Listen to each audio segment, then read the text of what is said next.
On the frozen grasslands between China and Russia, it's hard to imagine anything surviving. Yet in the Chinese border town of Mongolia, business is thriving. No matter the day, traders like Huang Jinsai are shipping in Siberian timber, revitalizing this once sleepy outpost. Without this business, I would just be another laborer, he says.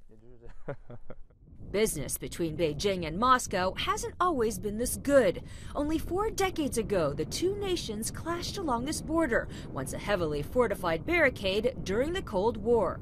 Yet after the collapse of the Soviet Union in 1991, relations began to thaw, allowing this Mongolia native to quit his job as a lumberjack and start a multi-million-dollar business selling timber all over China.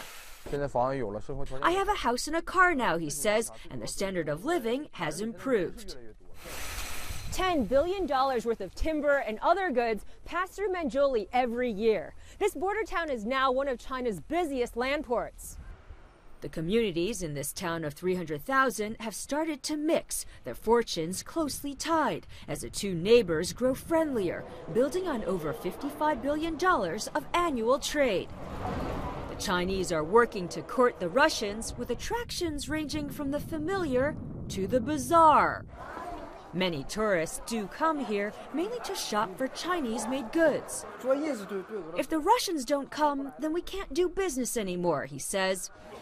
With its voracious appetite for natural resources, China is pushing the relationship. Russian auto parts dealer Pasha Gulikov has been coming here for a decade. Manchuria business.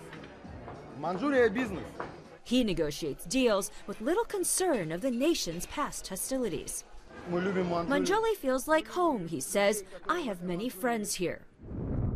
But the two sides aren't always on the same plane.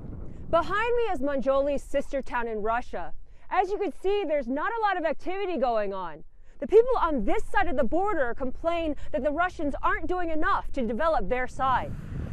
Some businessmen complain the Russians are unpredictable about regulations. Huang says the Russians should do more, but he's hopeful. If the Russians invest more, then our town will grow, he says, thanks to the new lifeline for this bustling trading hub. Eunice Yoon, CNN, Mongolia, China.